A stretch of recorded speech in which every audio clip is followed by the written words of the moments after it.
Hello again. Welcome back. I hope you've been having a good week. Mine has been rather busy, but it hasn't been a bad one. Today we're going to be talking about temperature conversions. I'm sure you've seen the Fahrenheit temperatures displayed on a thermometer or maybe the local bank, and the same is true for Celsius. But there are two other scales that we're going to learn about.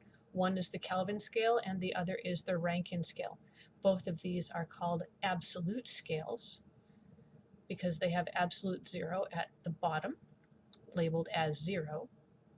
And these are the scales that we need to use when we're talking about how the pressure of a gas changes, when the temperature changes, or when the volume changes.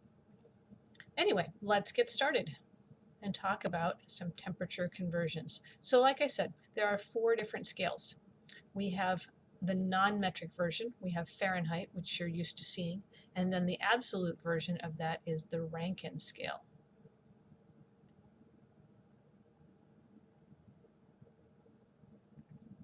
And that's spelled with an E. On the metric side of things, you're used to seeing Celsius temperatures displayed. The absolute scale for the metric system is called the Kelvin scale. So let's slide up here a little bit and take a look at some pictures. Nice, huh? Yeah, it took me a long time to make those.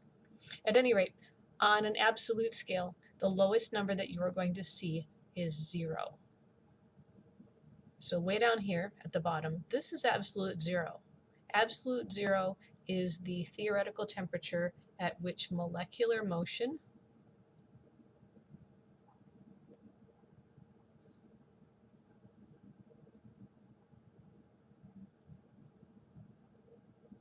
stops. So no molecules are moving when it's this cold.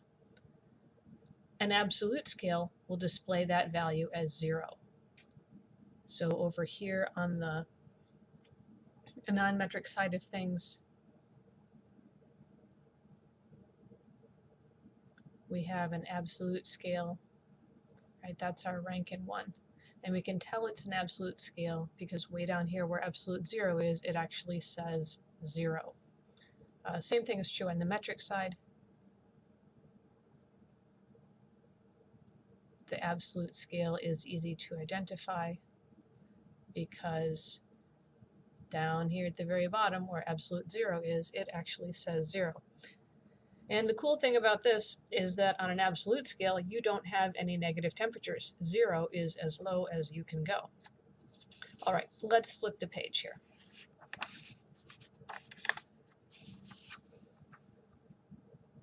And we'll start by talking about converting between Rankine and Fahrenheit.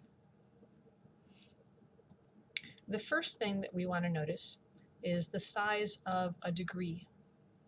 So if we look at how many degrees separate the boiling point of water from the freezing point of water, so we'll just subtract here, 672 minus 492. We notice that there are 180 degrees between these two temperatures. On the Fahrenheit side, if we do the subtraction, 212 minus 32, we get the same answer. And what that means is that a Fahrenheit degree is exactly the same size as a Rankine degree. Now the difference between these two scales is 460. So you'll notice that if we go from Rankine to Fahrenheit, every one of these values has decreased by 460. Let me change that. There we go. If we go the other way, we are always adding 460. So you'll notice that idea of inverse operation that we've been talking about. If you convert from Rankine to Fahrenheit, you do the opposite thing of what you need to do when you convert from Fahrenheit to Rankine. And like we said before, since the Rankine scale is an absolute scale, a Rankine temperature will always have a positive value here. Fahrenheit, it's possible to have negative temperature values. So a temperature reading on the Rankine scale is always a higher number than what's measured on the Fahrenheit scale. And maybe that will help you as we start doing some problems just to keep the values in perspective a little bit. So let's try an example here. Liquid R22 refrigerant, oops, let's keep our picture handy, boils at 419 degrees Rankine. What is this value on the Fahrenheit scale? So the first thing we're going to do is get familiar with these formulas and notice that Fahrenheit is equal to the Rankine value minus 460 degrees. And we're just going to put in some values where they belong. So Fahrenheit is equal to 419 minus 460. I'll slide that up here because we need some extra space. After we do the subtraction, 419 minus 460, that's negative 41. So we know that liquid R22 refrigerant boils at negative 41 degrees Fahrenheit. And maybe you already knew that because you've been studying such things, and this might be a number that you recognize. Let's try something else. Let's go on the other side of things and talk about what it means to convert from Kelvin to Celsius. And like we did before, the first thing we want to do is decide whether or not a Celsius degree and a Kelvin degree are the same size or different sizes. So here we have the boiling point of water again and the freezing point of water. And we notice that there are 100 degrees that separate those two values. On the Kelvin side, the difference between the boiling point of water and the freezing point of water is also 100 degrees. So a Kelvin degree is the same size as a Celsius degree. So what happened on both scales is essentially they shifted them when they created an absolute scale so that 0 would be on the bottom. Otherwise, nothing else changed. So for this pair of scales, the difference between them is 100 degrees. And we can, sorry, not 100 degrees. Where is my brain today? 273 degrees. We can see if we go from Celsius to Kelvin, we are adding 273 degrees. And if we go from Kelvin to Celsius, we are subtracting 273 degrees. So it's possible to have a negative temperature on a Celsius scale, but not to have a negative temperature on a Kelvin scale, because of course Kelvin is the absolute scale and 0 is as low as you can go. So just like we had before, a Kelvin temperature reading will always use a higher number than the same temperature on the Celsius scale. Let's try an example there.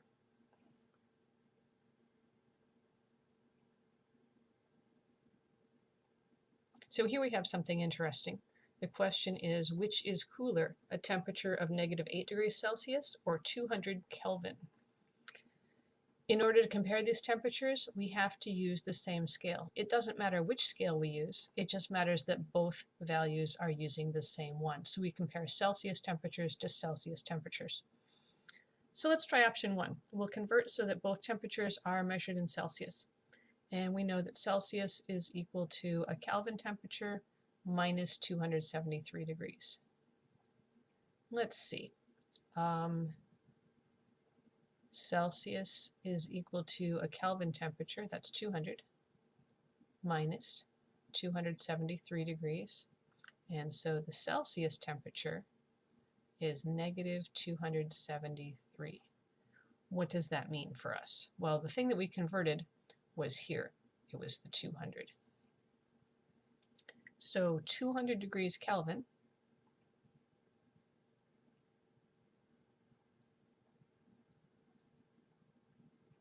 is the same as negative 273 degrees Celsius. And that is cooler, or colder actually, huh? Very cold. Cooler than negative 8 degrees Celsius. So we're going to compare a like value in Celsius with some other value in Celsius.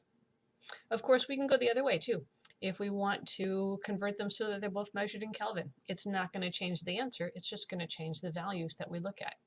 So Kelvin is equal to Celsius plus 273. We'll take our Celsius temperature, which is -8, add 273 to that, and that should give us the value in Kelvin. So Kelvin is equal to -8 plus 273, that's 265. And we're going to, of course, get exactly the same answer. 200 degrees Kelvin is cooler than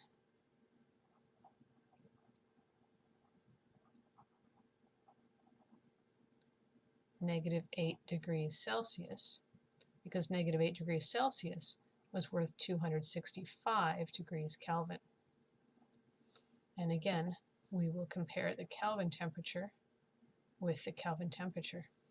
I know 200 degrees sounds really hot, doesn't it? But it's actually extremely cold because we're on the Kelvin scale, right? -8 degrees Celsius, that's below freezing. Okay, and that's pretty much all there is to it, except we have to learn how to go between Celsius and Fahrenheit, and that's a little bit trickier. So let's take a look at the picture for those two.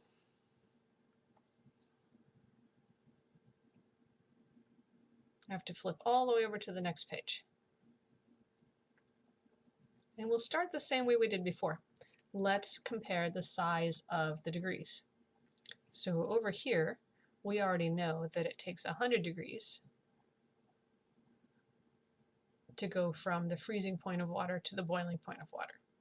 But on the Fahrenheit scale, we did this one earlier, that takes 180 degrees to go exactly the same distance. So on the Fahrenheit scale, we took this distance and chopped it up into 180 pieces. And on the Celsius scale, we took that same distance and chopped it up into 100 pieces. A Fahrenheit degree is smaller. It's not the same size. So we'll make that in capital letters.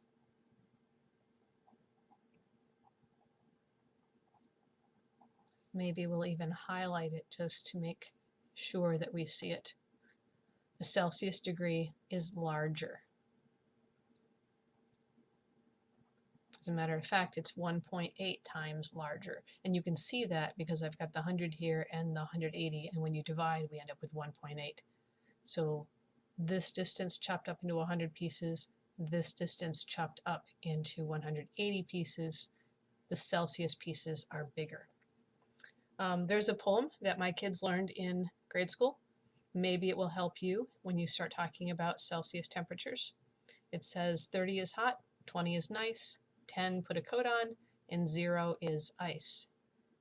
Might not be a bad idea for me to show you what those are worth.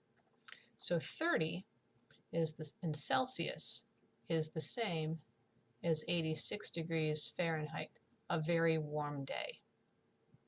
20 is the same as 68 degrees Fahrenheit, quite a nice day. 10 is the same as 50 degrees Fahrenheit. And 0, of course, we already know that's the freezing point of water. That's 32 degrees Fahrenheit. So maybe that will help the next time you pass the bank and you see the Celsius temperature flashing and not the Fahrenheit one. As far as formulas go, Celsius is 5/9 multiplied by a Fahrenheit temperature minus 32. And you'll notice that this F minus 32 is in parentheses. So we want to watch out for those parentheses and make sure that we follow the order of operations.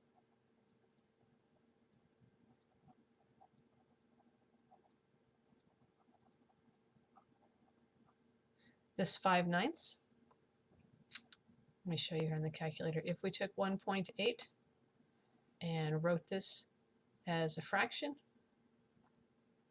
that would be 9/5. We have 9/5 and 5/9 all over the place because it takes 9 Fahrenheit degrees to go the same distance as you go with 5 Celsius degrees. So on the Fahrenheit side of things, it's not going to surprise you at all to see 9/5 over here in the formula. And of course, rather than subtracting 32, we are going to need to add 32. But the parentheses aren't here in this formula. It's really easy for people to get these two formulas confused. Personally, I just try to memorize one of them and use it all the time. And I'll show you that in just a second. For right now, let's flip over to the next page. Oh, sorry, to the bottom of this page. And we'll try an example. So we have an ice machine that operates at a temperature of negative 12.2 degrees Celsius. Let's convert this to Fahrenheit. The first thing I want to do is pick the formula that gives me Fahrenheit as the output. So I have Fahrenheit is equal to 9/5 times the Celsius temperature plus 32. And we just fill in what we know, where it belongs. See, all that practice substituting and working with formulas and algebra really comes in handy. Make sure to use those parentheses though, so we don't think that we're subtracting. And now we're ready to calculate. If you want to do this in pieces, that's fine. 9/5 times negative 12.2, we can do 9 divided by 5 times negative 12.2. We're doing the multiplication first because that's what the order of operations tells us, not because it comes first in the formula. So we have negative 21.96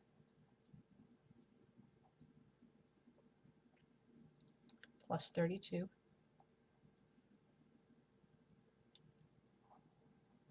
And then we'll add those together. On your calculator, we can just say add 32, so this answer is going to use the previous answer we had before. And that would be 10.04. And that's a Fahrenheit temperature, right? Fahrenheit is equal to 10.04. So the ice machine operates at 10.04 degrees Fahrenheit. Yeah, not bad, huh? Okay, now we'll flip the page and go the other direction.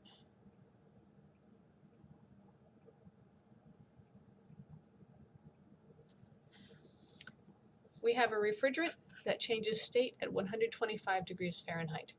You probably already know that this is called the saturation temperature of the refrigerant.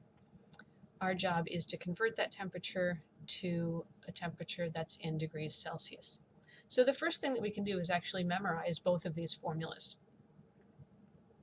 And we can say that Celsius temperature is equal to 5/9 with parentheses the Fahrenheit temperature minus 32. So we've got to do the subtraction before we multiply by the 5/9. We'll fill in the Fahrenheit temperature where it belongs in the formula. Let's see, 125 minus 32. But you can see how if you forget the parentheses, everything is going to be messed up. So if you're going to memorize this formula, make sure you've got it down pat. All right, parentheses first. 125 minus 32 is 93. And 5/9 times 93, lucky for us, we have our calculator. And we see this repeating decimal. Hopefully you recognize this 0.66666 repeating thing as 2/3, but in case you didn't, let's convert this to a mixed number. So we have 51 and 2/3.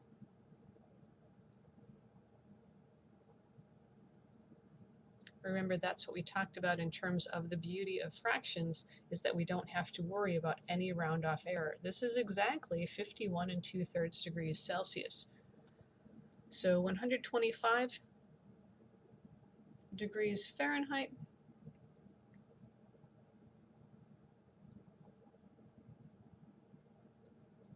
is the same as 51 and 2/3 degrees Celsius. Okay, and so the formula works great as long as you can remember it or are able to look it up. I'm not so good at remembering formulas, and when one formula involves 5/9 and the other one involves 9/5, one is plus 32, one is minus 32, one has parentheses, one doesn't, I like to use just one. And I like to use the one that's easier to remember, and that would be the one without the parentheses. But see, that's because I'm such a nice, awesome math person, and I'm really confident with my algebra skills, which you are confident with your algebra skills too. Check this out. It's going to be great.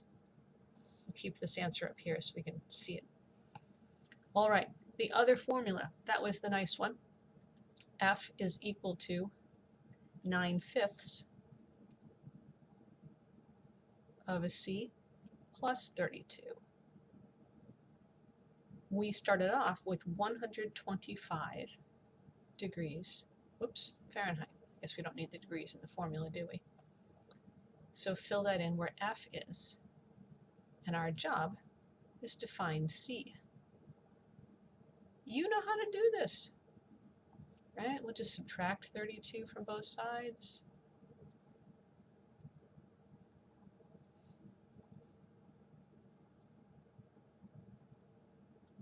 That's 93. It's no surprise that we're getting the same numbers we saw before. We had to subtract 32 last time also. And let's see if we want to isolate C here. Rather than dividing both sides by 9/5, you know that we will multiply both sides by 5/9. So we have 5/9 times 93, and multiply by 5/9 on both sides of the equation. Yeah, this is all the stuff that we've been doing, and it comes in really handy. There's no need to have the brain space to memorize every formula you end up with. Use one and some algebra. It'll get you exactly where you want to go. Anyway, multiplying 9/5 times 5/9 leaves us with a plain old ordinary C on the right-hand side. 5/9 times 93 is exactly what it was a second ago, 51 2/3. Let's see. If we wanted to do this as a decimal, let's practice that for a second. We see that this is 51.66666666 on and on and on forever, which you know is 51.6, and the 6 is repeating.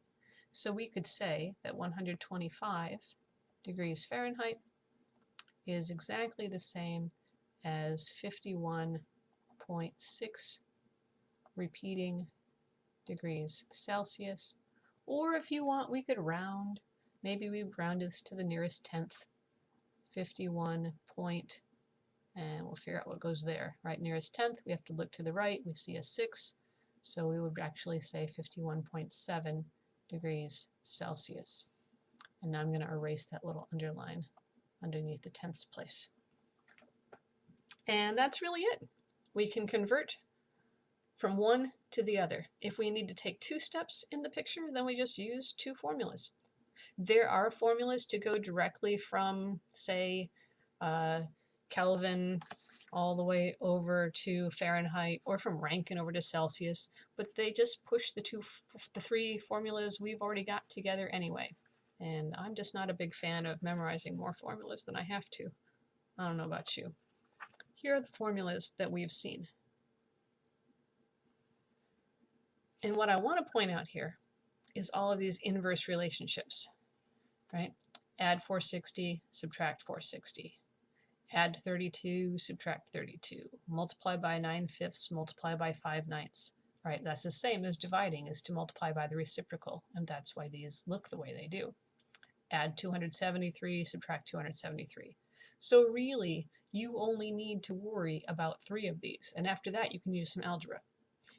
You know, if you want to memorize all 6 of them, go ahead and memorize all 6 of them. Me, I get confused and I like to memorize just as little as possible. So let's take a look at the pictures one more time. See what's happening here. All right, what do we know? We know to go from Rankine to Fahrenheit, we are subtracting 460. We did this a little earlier. And to go from Fahrenheit to Rankine, we have to add 460. If you're one of those visual learners, I would stick a copy of this right up by your bathroom mirror and see it every morning when you brush your teeth. Really, it'll help. I'm not crazy here. If we want to go from Celsius to Kelvin, you know that we have to add 273. If we want to go from Kelvin to Celsius, you know that we have to subtract 273. And then here on the inside, if we want to go from Fahrenheit to Celsius, that's a two-step process. If you look back at the formula, the very first thing we do, according to the order of operations, oops, hang on a second. There we go. The first thing we do, according to the order of operations, is add 32. And then the second thing we do, according to the order of operations, is to multiply by 9/5. So in terms of thinking about inverse operations here, to go from Celsius to Fahrenheit, we're going to do this in the opposite direction. The first thing that we'll do going the other way is not multiply by 9/5, but we'll think about dividing by 9/5. And of course, dividing by 9/5 is the same thing as multiplying by 5/9. And then we will subtract 32. Okay, last one.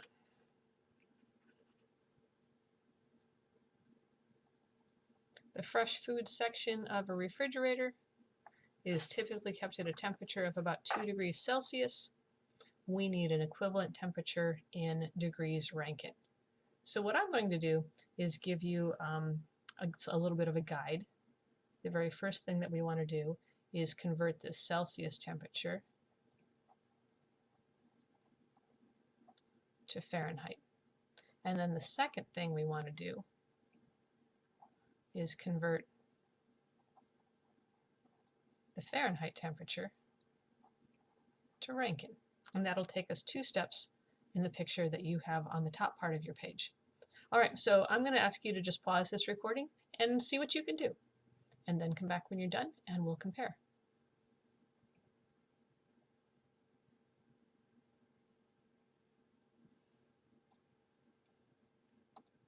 Hopefully you chose those formulas to use. Now let's just see how things work out. Fahrenheit is equal to 9/5. The Celsius temperature is 2 plus 32.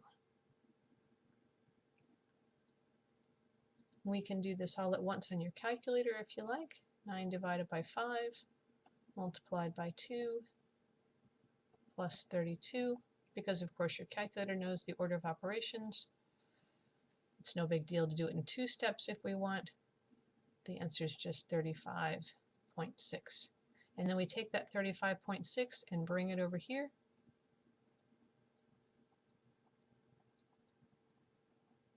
Oops. So we can add 460 to it and end up with a Rankine temperature. So 35.6 plus 460 is 495.6. So what do we know?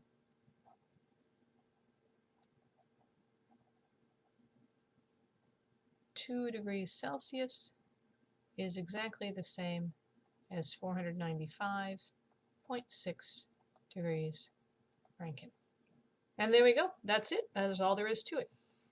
Quite honestly, let me slide back up here. I am really quite the visual learner, and I'm a huge fan of that picture right there. Have a great day. Good luck with your homework. I'm sure I'll be hearing from you, and we'll talk to you soon. Take care. Bye-bye.